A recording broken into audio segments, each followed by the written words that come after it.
যেই জায়গায় আসার পরে নেতার নেতাগিরি শেষ হয়ে যায়, যেই জায়গায় আসার পরে মেম্বারের মেম্বারি শেষ হয়ে যায়, যেই জায়গায় আসার পরে চেয়ারম্যানের চেয়ারম্যানই শেষ হয়ে যায়, যেই জায়গায় আসার পরে এই পৃথিবীর অস্তিত্বটাই কেমন যেন বিলীন হয়ে যায়। আর এই জায়গায় আসার জন্য আমাদের কোনো প্রস্তুতি নাই। আজকে দেখেন সাদা কাপড় পরে শুয়ে রয়েছে, যেই সম্পদ, যেই সন্তান, সব কিছু তার এক জায়গায় পড়ে আছে। আজকে দুনিয়ার মানুষ তাকে জোর করে নিয়ে যাবে, তার বলার এই অধিকার নাই আমাকে নিও না, আমাকে আমার খাটের থেকে নামায়ও না, আমাকে আমার খাটের থেকে সরায়ও না, আমাকে আমার সন্তান থেকে আলাদা করো না, আমাকে আমার স্ত্রীর থেকে আলাদা করো না, আমাকে আমার পরিবার থেকে আলাদা করো না, আমাকে আমার এলাকার বাসীর থেকে আলাদা করো না। সেই কথাটি হয়তো চিৎকার করে বলছে, আমি শুনতে পাচ্ছি না, আপনি শুনতে পাচ্ছেন না। সে বুঝতেছে তাকে শেষ বিদায় দিচ্ছে, সে এখনো বুঝতেছে সে খাটিয়ায় শুয়ে আছে, এখন তার বিশ্বাস এখনো হচ্ছে না সে মারা গেছে।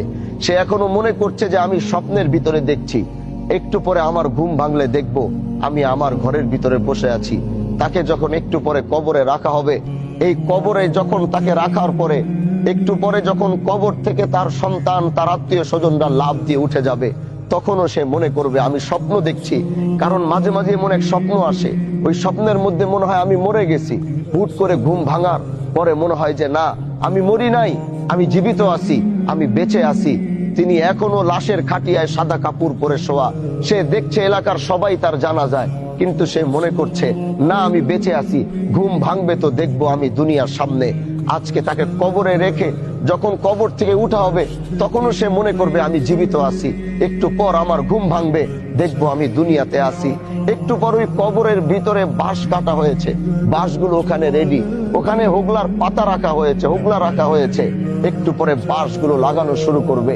পৃথিবীর আলোটা কেমন যেন আস্তে আস্তে অন্ধকার হওয়া শুরু হবে, পৃথিবীর আলোটা অন্ধকার হবে। সে দেখছে যে তার কবরটা কেমন যেন, পৃথিবীর আলোটা কেমন যেন বিদায় নিচ্ছে, কবরটা কেমন যেন অন্ধকার হয়ে যাচ্ছে। তখনও সে মনে করবে না, আমি জীবিত আছি, একটু পর ঘুম ভাঙবে, দেখবো আমি দুনিয়াতে বেঁচে আছি। এরপরে ওই বাঁশের কুঞ্চি ফাঁকা দিয়ে একটু একটু করে আলো কবরে যাবে।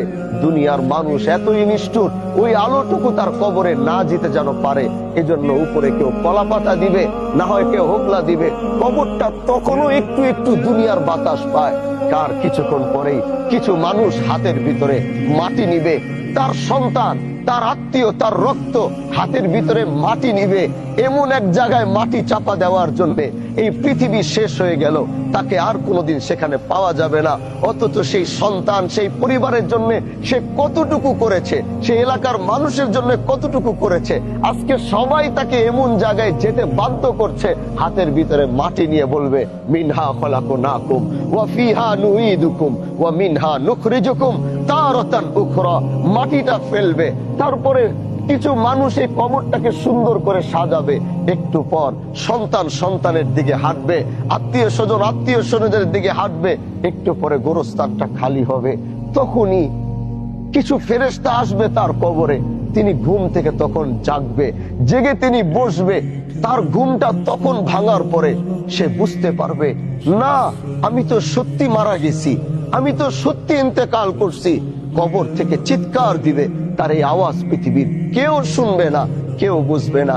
এটাই যদি দুনিয়া হয়, তাহলে আপনি কোন দুনিয়ার অহংকারীতে, কোন পায়ের আওয়াজে আপনাকে অহংকারী বানায়, কোন কথার বলে আপনি অহংকারী হন? আপনার নিজের জীবনেরই তো কোনো অস্তিত্বের গ্যারান্টি আপনাকে আল্লাহ পাক দেয় নাই। এজন্য ভাই আমার, আসো, এই জানাজায় তাড়াহুড়ো করে যাওয়ার জায়গা নয়। এই জানাজা তো বারবার এই লাশের দিকে তাকাও, বারবার এই খাটিয়ার দিকে তাকাও, বারবার এই খাটিয়ার দিকে তাকাও, এই সাদা কাপড়ের দিকে তাকাও। দেখো এই সাদা কাপড়ে কোন ধরনের সেলাই এখানে নাই। আসো আবার বারবার এই কাপড়টা ধরো, নিজের কাপড়টা ধরো, দেখবা আজকে আমার কাপড়ে সেলাই রয়েছে, আমার কাপড়ে পকেট রয়েছে, আমার পায়জামায় পকেট রয়েছে, পাঞ্জাবিতে পকেট রয়েছে, আমার এই ওয়েস্টকোটের ভিতরে পকেট রয়েছে। আসো তোমাদেরকে দেখাই, আজ যিনি কবরের দিকে রওনা হয়েছে সে কি নিতে পারছে এখান থেকে। দেখো, একটা সাদা কাপড় নিয়েছে, কিন্তু সেই সাদা কাপড়টারও কোনো রং ঢং নাই, কোনো আকার ধরন নাই, কোনো কালারিং নাই। দেখতে সুন্দর লাগবে, রং হবে, দেখতে ভালো লাগবে না, একটা একটা স্লিম সাদা কাপড় চলে যাইতেছে এখান থেকে। আসো আসো যুবক, এখান থেকে শিক্ষা নিয়ে যাও। আসেন সাদা দাড়িওয়ালা মুরব্বী চাচারা, একবার এই লাশের দিকে তাকান, বারবার তাকান, বারবার একটু দেখেন এই জায়গায়। এখানে যে আপনি আসবেন না, এটার গ্যারান্টি আপনাকে কে দিয়েছে? উনাকে কবর দিতে দিতে আরেকজন যে এখানে আসবে না, এটার গ্যারান্টি তো নাই। এজন্য মৃত্যু এমন এক জিনিস যেটার থাবায় পৃথিবীর অস্তিত্ব হিলে যায়। এজন্য ভাই আমার, যত বড় হও, যত বড় নেতা হও, যত বড় ব্যবসায়ী হও, যত বড় ব্যক্তিত্ব হও, মৃত্যু থাবা থেকে নবীরা বাঁচতে পারে নাই, তুমি আমি সলিমুল্লাহ কোনোদিন বাঁচতে পারবো না। এজন্য প্রতিটা জানাজা থেকে মৃত্যুর প্রস্তুতি নিয়ে তারপরে বাড়িতে যাও। প্রতিটা জানাজা থেকে কবরে যাওয়ার প্রস্তুতি নিয়ে তারপরে বাড়িতে যাও। আল্লাহ যেন আমাদেরকে এই মৃত্যুর প্রস্তুতি নিয়ে যেন কবরে যাওয়ার তৌফিক দান করে। ভাই আমার, মনটা নরম করে ফেলেন, দিলটা নরম করেন।